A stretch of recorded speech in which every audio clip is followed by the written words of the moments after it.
Olá meu amigo, olá minha amiga, sejam bem-vindos a mais uma aula da área de fisioterapia, especificamente cinesiologia e biomecânica.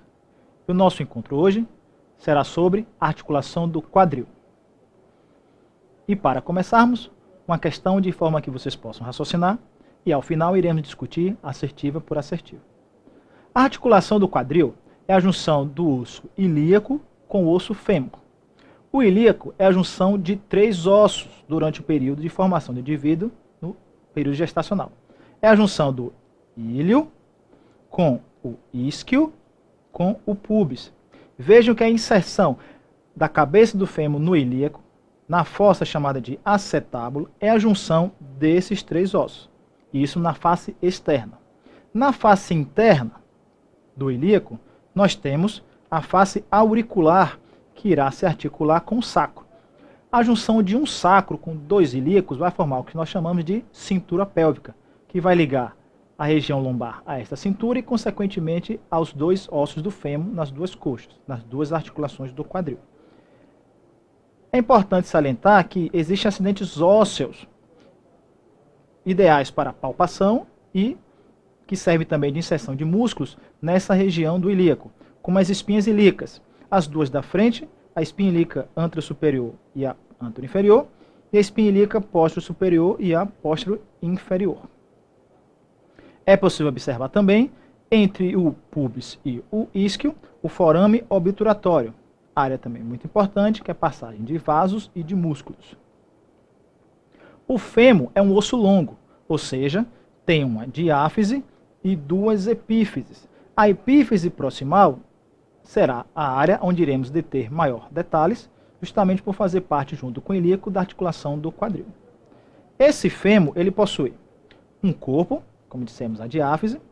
Nesse corpo existe a cabeça do fêmur, existe o colo anatômico desse fêmur, a fóvea da cabeça, inserção de ligamento, que iremos discutir daqui a pouquinho, a linha intertrocantérica, que fica entre o trocânter maior e o trocânter menor, que são essas áreas que vão formar a epífise proximal do fêmur.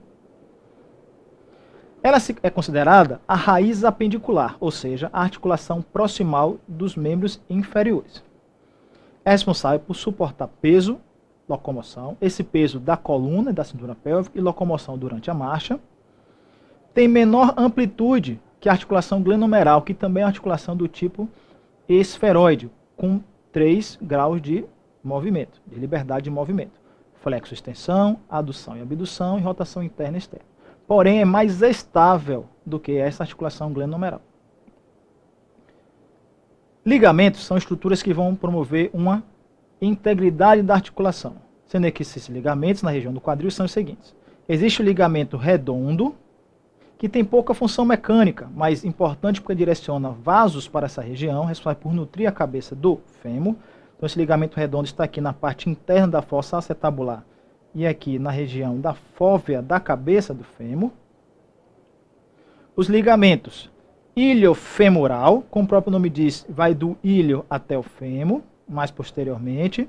O pubofemoral, que vai do pubis até o fêmur, também anteriormente. E o isquiofemoral, que vai do isquio até o fêmur, localizados mais posteriormente. De acordo com o movimento, um ligamento ou outro ou todos estarão mais ou menos tensos de acordo com o movimento que for feito na articulação do quadril. Quais são os movimentos que a articulação do quadril realiza? A articulação coxofemoral, acetábulo femoral. Vamos lá. Movimento de flexão ativa, onde o próprio indivíduo realiza essa flexão. Se tiver o joelho em extensão, essa flexão é de no máximo 90 graus. Agora, se tiver o joelho em flexão, essa flexão do quadril chega a 120 graus. Então veja como a diferença do movimento onde se encontra o joelho irá repercutir sobre a articulação do quadril. De forma passiva, sem ação do próprio paciente, essa flexão chega até 140 graus. Aonde, nesse movimento de flexão, a estabilidade é ofertada pelos músculos estabilizadores dinâmicos, de questões contráteis, já que os ligamentos não ficam tensos durante esse movimento. Na extensão, ela é ativa, então veja, com 20 graus, então vejam que é uma extensão com menor amplitude, bem menos amplitude que a flexão do quadril, E a passiva tem diferença também. Se o joelho estiver em extensão, ela será de no máximo 20 graus, e o joelho em flexão será de 30 graus. Aonde durante essa extensão nós teremos total tensão de todos os ligamentos dessa região do quadril, os anteriores e os posteriores. Na abdução, que é o afastamento do segmento do centro do corpo, ou seja, nessa abdução, o fêmur vai se afastar do centro da linha da coluna.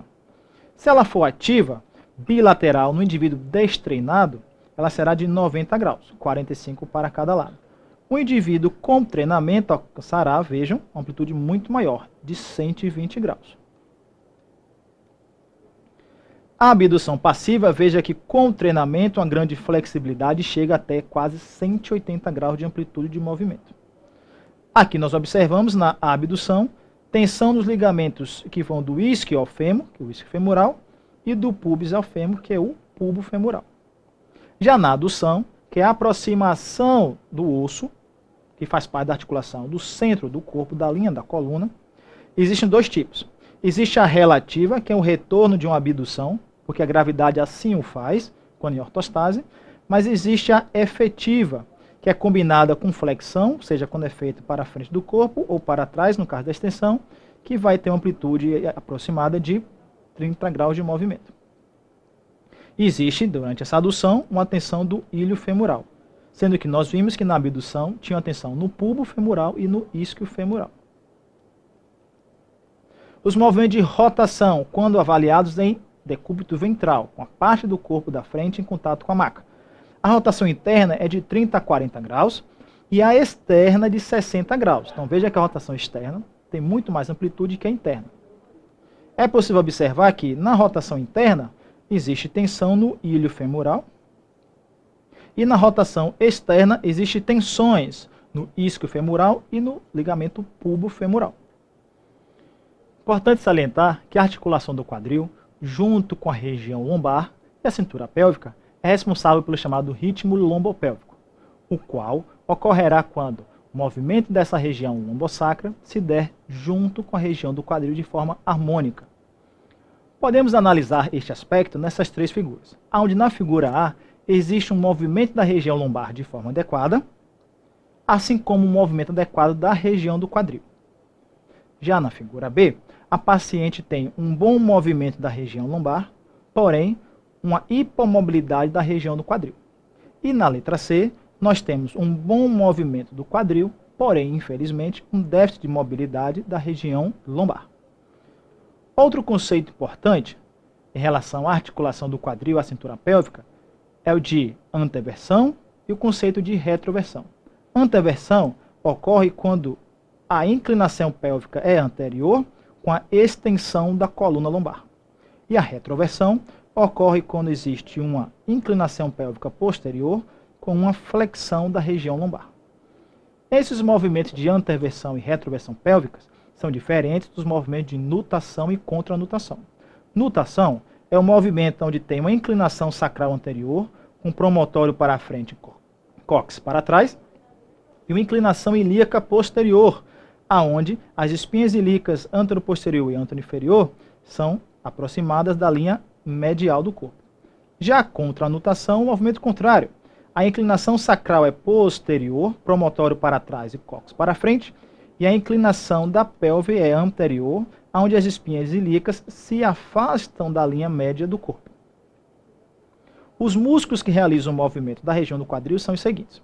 Para a flexão, o reto femoral com o ilho psoas, que é a junção do psoas maior com o ilíaco, assim como o sartório, o pectino e o tensor da face lata. Para extensão, os isquiosurais, que eram chamados de isquiotibiais, semimembranoso e semitendinoso, assim como o bíceps femoral, juntamente com o glúteo máximo. Na abdução em cadeia cinética aberta, glúteos médio e mínimo, assim como o tensor da face lata e sartório. Para adução, 5 músculos, adutores longo, curto e magno, assim como o grácil e o pectíneo.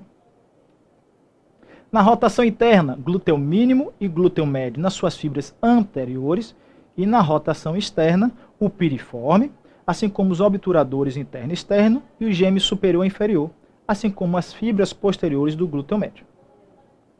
Vamos lá, agora ficou fácil. A capacidade do corpo de transformar movimentos angulares estereotipados das articulações em movimentos curvilineares mais eficientes das partes pode ser apreciada usando-se o conceito de grau de liberdade de movimento. Sob esses graus, assinala a alternativa correta. Vamos lá. A articulação glenomeral do ombro possui 3 graus de liberdade, correto, mas realiza seus movimentos apenas nos planos sagital e frontal, falso, pois também realiza no plano transverso. Letra B. As articulações metacarpo-falangianas das mãos possuem apenas 1 grau de liberdade, falso, já que metacarpo-falangiana possui 2 graus de liberdade.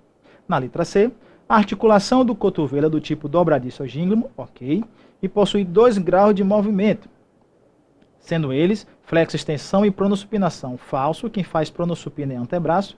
Letra D, o quadril tem 3 graus de liberdade, realizando movimentos nos planos sagital, frontal e transverso, sendo por isso a letra correta a letra D.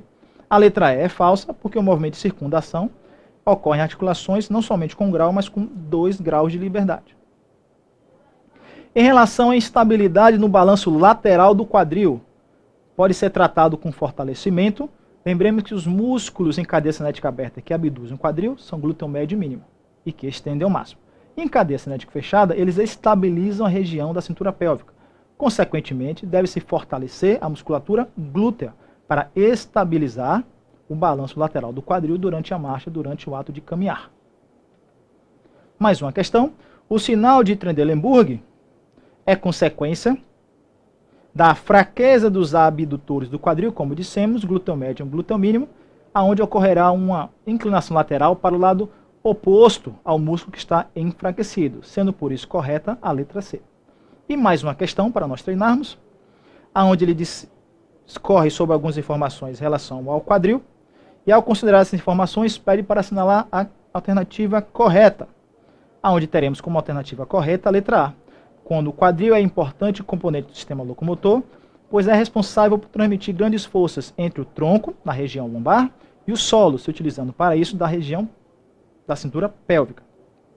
As demais letras se tornam falsas, porque o quadril conta com movimentos acessórios, artrocinemáticos, a articulação sacroiliaca é considerada móvel, apresentando discreta movimentação apenas durante a gravidez, não. Existe uma movimentação também durante outros períodos da vida do indivíduo, por isso essa é falsa. A letra D é falsa, porque diz que por serem imóveis, as articulações sacroiliaca e sínfise púbica não são passíveis de sofrer luxações. Falsas, essas articulações podem passar por luxações.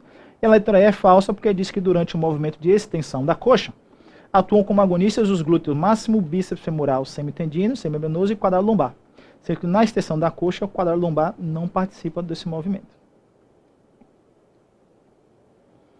Espero que tenham gostado desse encontro, onde discorremos hoje sobre a articulação do quadril. Espero vê-los na próxima aula. Um grande abraço.